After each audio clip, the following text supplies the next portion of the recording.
Hello, Kaleo churches. Last week we launched the Kaleo video series, in which we discussed the importance of starting with why. If you are anything like me, or your kids happen to be anything like mine, the most important question in your home is probably why.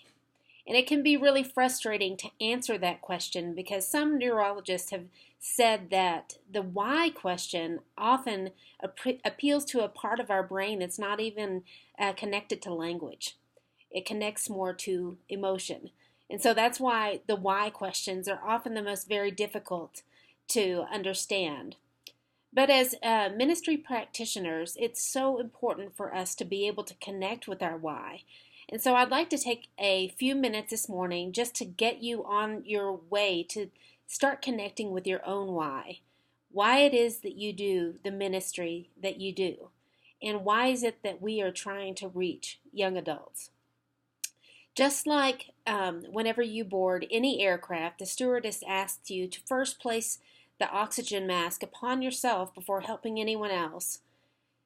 So do we have to do this to ourselves when it comes to why?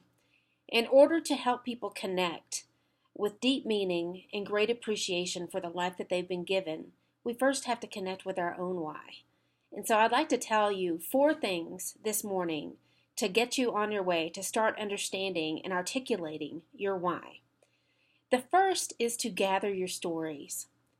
Take some few minutes away to reflect, a quiet place, perhaps, or maybe a busy cafe or a busy coffee shop, and reflect on the stories that have been most impactful in your life, the things that have had most significance in developing who you are and why you are who you are. The second thing, after you've created those events, whether good or bad, share them with a trusted friend or colleague.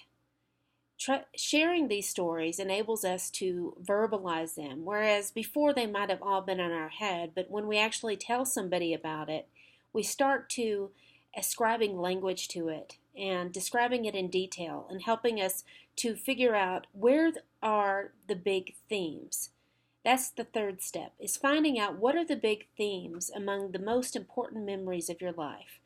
What has God been trying to teach you in each of the significant memories that you specifically brought to mind? What are the big themes? And then finally, draft and define your why.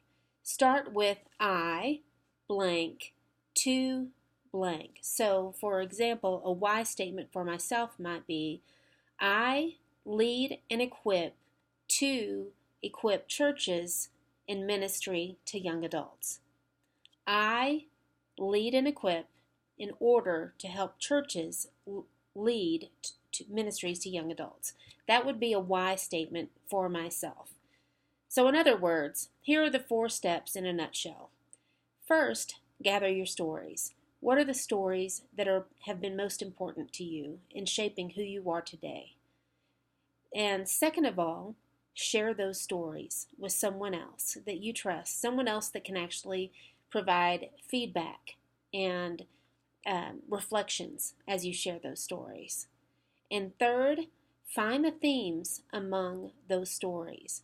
What are the big things that leap out to you? What is it that you see happening again and again in each of the stories that you have told about your life? How is God working through those stories? And finally, draft your why. I blank to blank. In the next upcoming 2 weeks, we'll dive a little bit more into finding your why. But in the meantime, go ahead and I encourage you to check out the book, Find Your Why, or Start Your Why, or It Starts With Why by Simon Sinek. Thank you very much, and I hope you have a great day.